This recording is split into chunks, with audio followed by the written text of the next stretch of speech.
That was one that I mentioned about my supermarket before. So this really kind of makes me proud that already, 10 years on from when we started to put out an index of the price of goods, it's still being quoted, and it gets quoted, my supermarket gets quoted alongside the likes of Nielsen as a real authority. When you create that and start putting out the data regularly, you then become that authority they come to with their special requests.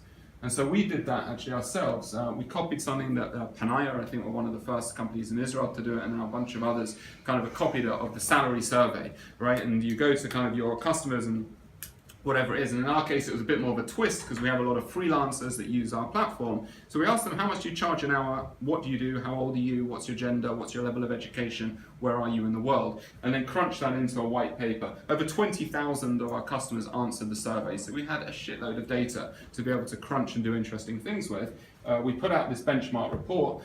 We had some, analysis about how there was a closing of the gap between men and women, that now salaries in the freelance, online freelancing market, men and women are paid nearly exactly the same amount, which is an amazing thing, especially in markets like Pakistan and Bangladesh, where you might anticipate that there would be a much wider gap between the sexes.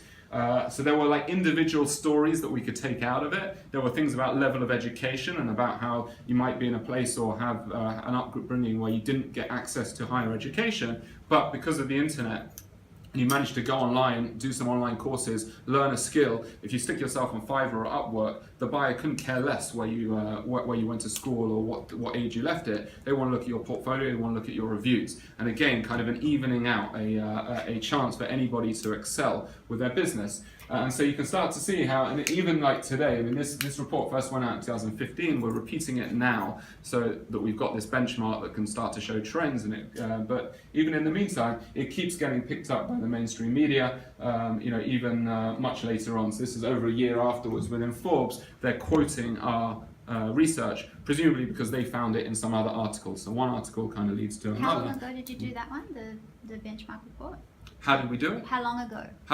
The original one was at the end of 2015, right. And we've been like just milking it, and now we realize like 2015 is a while ago. It really is time to bring out another one. So the 2017 will be coming out later this year, and then we've got the added addition of being able to show this has gone up, that's gone down, and trends, yeah.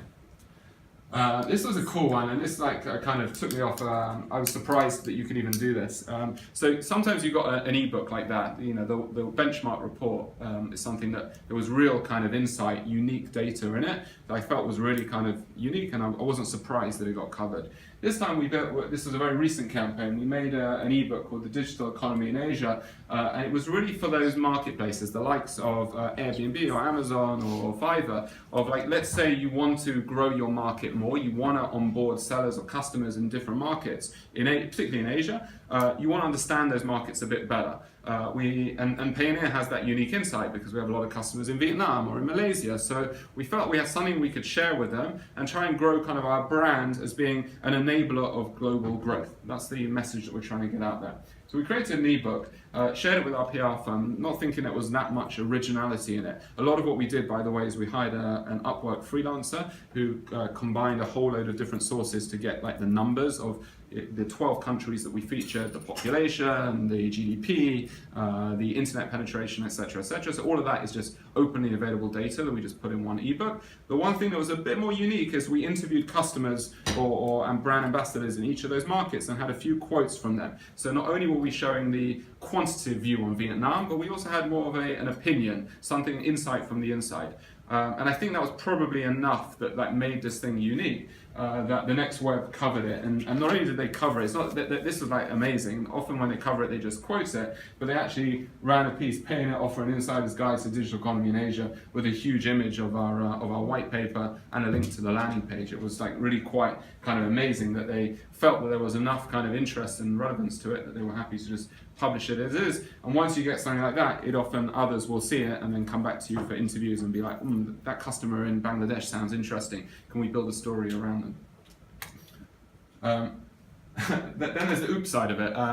There's always a big risk, and not everything works. I mean, that same white paper Tech in Asia came up with a headline on it: corruption language, lack of confidence hurts Asia's digital workers study. That is not what the report said. The report was saying that under each market, it had kind of, these are the strengths of the markets and these are the challenges. This is what they need to kind of focus on. And if you actually read the article was fairly balanced. It didn't focus on that, but like an editor wrote some sensationalist headline. Really, really frustrating when that happens. It is a risk.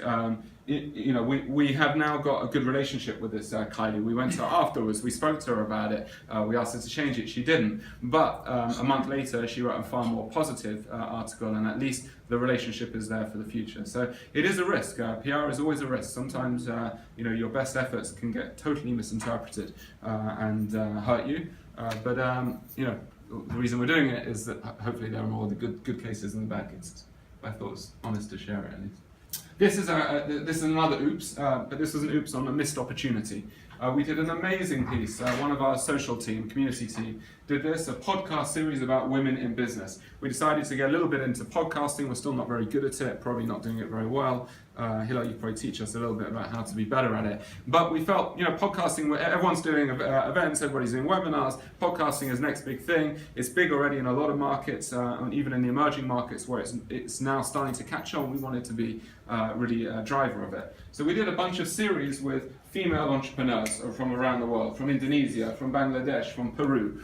These are all Payoneer customers using us, but the interview was 10-15 minutes about their entrepreneurship story.